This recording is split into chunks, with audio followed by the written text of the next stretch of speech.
If Loyle Carner was a vegetable, what vegetable? Broccoli. Okay, I was going to say parsnip. Okay, why? Underrated. Yeah, okay.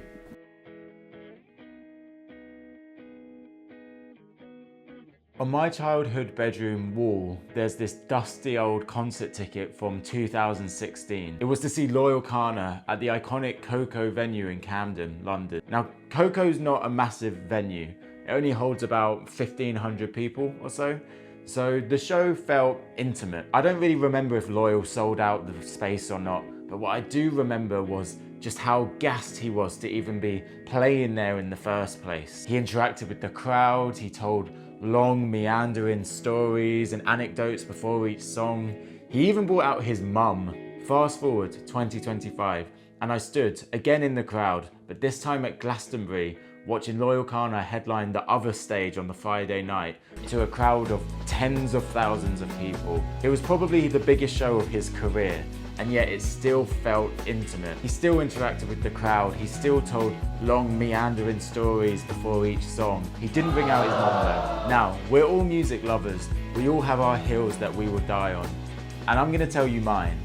I think Loyle Carner is criminally underrated, not just in the UK, but in the rap game holistically. He's all too often dismissed by rap listeners and journalists alike. His most recent album didn't even get a review from Pitchfork, and I couldn't find anything from The Needle Drop except for this one flippant offhanded remark in like 2016 explaining why he never intends on reviewing Loyle Carner's album. His voice, his delivery just does nothing for me. It's so understated and it's so flat and emotionless. He's so quiet and he's so polite in his delivery that I almost struggle to just be listening in and just hear everything he's saying, because he's just a few shades above a whisper sometimes. 4 great albums later, still not a single review. And I think that's a massive shame. In fact, on my channel, I really want to give flowers to people and artists that I think deserve it. You know, give them their flowers whilst they're still alive. So today, let's give Loyle Carner his flowers and explore the work and discography of someone who I think might just be hip-hop's most likeable rapper.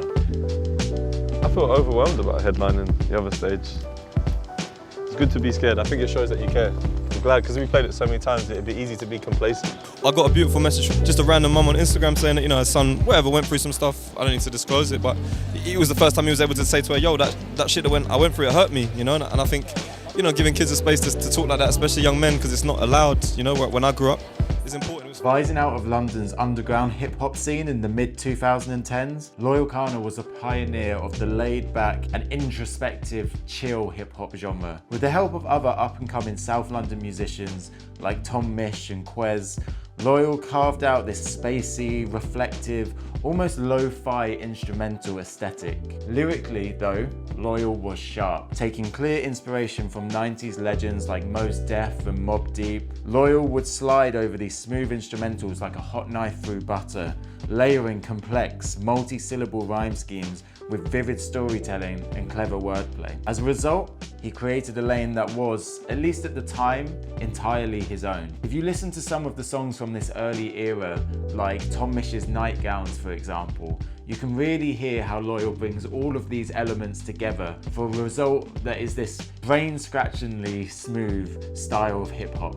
However, whilst those early years saw Loyle settle on quite a clear and consistent sonic identity, his inner thoughts were anything but calm. You see, Loyle didn't have an easy upbringing. At the age of 2 years old, his biological father walked out on him and his mum. He was raised by his mum, who he speaks about incredibly highly in his work, and who even features on 2 of his songs. Crucially, he was also raised by his stepdad, who was a jazz musician that not only influenced his love of music, but filled the void that his biological father had left and provided a positive role model to Loyle growing up. However, when his stepdad died in 2014, the loss left a deep rift, and he bears the scars in his first 2 albums, Yesterday's Gone and Not Waving But Drowning.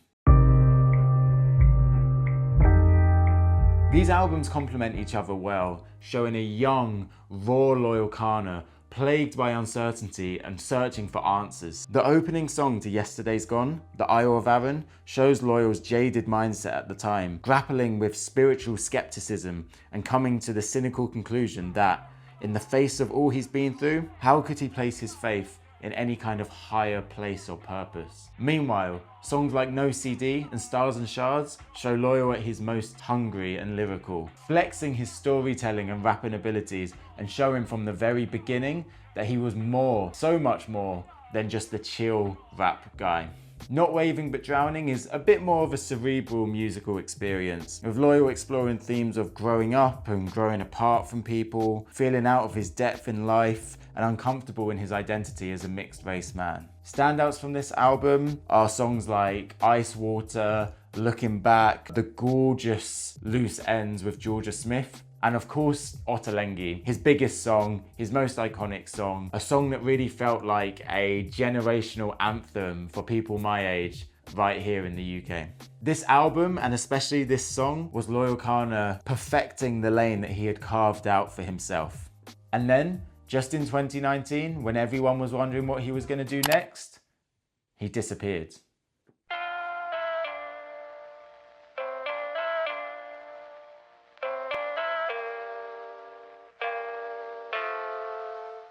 It wasn't until 2022 that he returned, totally reinvented with the brilliant album Hugo.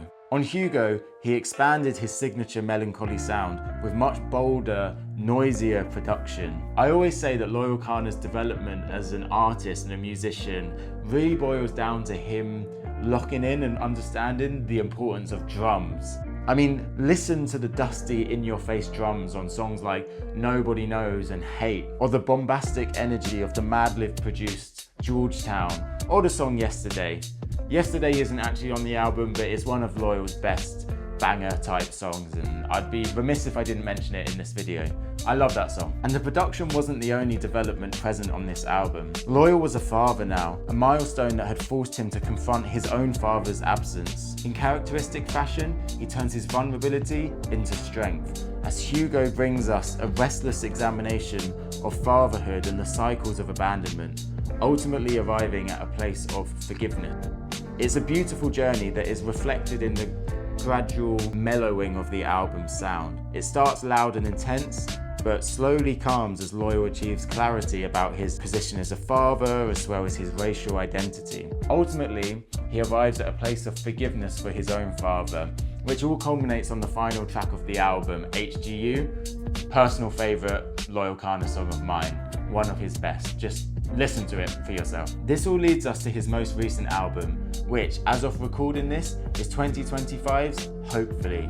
Now, Hopefully pairs with Hugo, much like Loyle Carner's first two albums paired together. Again, Loyle is exploring themes of fatherhood here. However, he comes at the topic from a much less restless and angsty place on Hopefully. To record the album, Loyle formed a band, his quote, dream band, and he leaned more into a singer-songwriter, King Cruel inspired direction and musical aesthetic on this album. Now, I really like the decision to form a band. I wish rappers did that more. I think it's a really cool thing to do. It gives your album a real sense of sonic cohesion, and I think you can hear it if you listen to Hopefully. You can really hear how many of the songs arose from jam sessions between the artists, and I think that's great personally. I want to see more of that in hip-hop. The standout song on this album for me is Horcrux. It's got to be Horcrux. I think that's not just the best song on the album, I think it's a contender for the best song of Loyle Carner's career. I think the more you know about what makes a good hip-hop song, the more you realise Horcrux is perfect, from the drums, from the flows, the rhyme schemes, but also just the heart and the core and the essence of the song. It's all so beautiful. It's a song that the more you listen to it, the more you love it. I might make an entire video on this song because I could fucking ramble about it all day. I'm not going to do that here. That's all.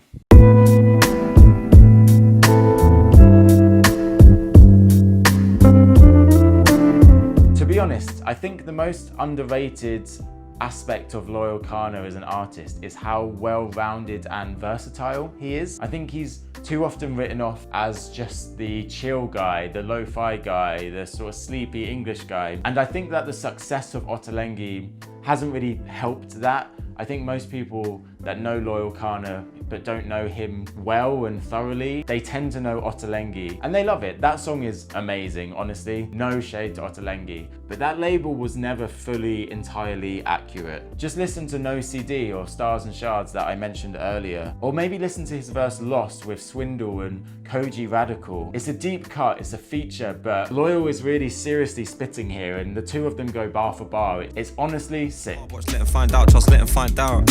Ever my sound, I've been looking like a little 5 rounds. Could have bet £5 and knocked out the fact I'm down to white. We could do this round the back and loud the chat. Happy to the hounds attack, I'm bouncing back with bars to the crowd. Reacts, it's like I'm inside. With his last 2 albums, he's consistently pushed his sound forwards, embracing drums, leaning more into live instrumentation. You can also hear on Spotify, he has a Royal Albert Hall recording of Hugo, and it's great. He uses this opportunity to not just redo songs, but to totally reinvent them. I mean, listen to A Lasting Place on Hugo, for example. It's like the definition of a melancholy, chill, Loyle Carner song, and it's beautiful. But then you hear it on the Royal Albert Hall version, and it's totally reinvented. He uses Richard Spavin on the drums, who would soon become the drummer on Loyle Carner's bands that he put together for Hopefully. But the skittish drums on the Royal Albert Hall version of A Lasting Place, they take this melancholy song and they turn it into something dancey, something that you can't help but move your body to. For me, that is the blueprint of how you should reimagine a song. I think the main thing that people do appreciate Loyle Carner for, people that know him, people that love him, but also people that don't really know him or listen to him, everyone seems to recognize that he is a genuinely positive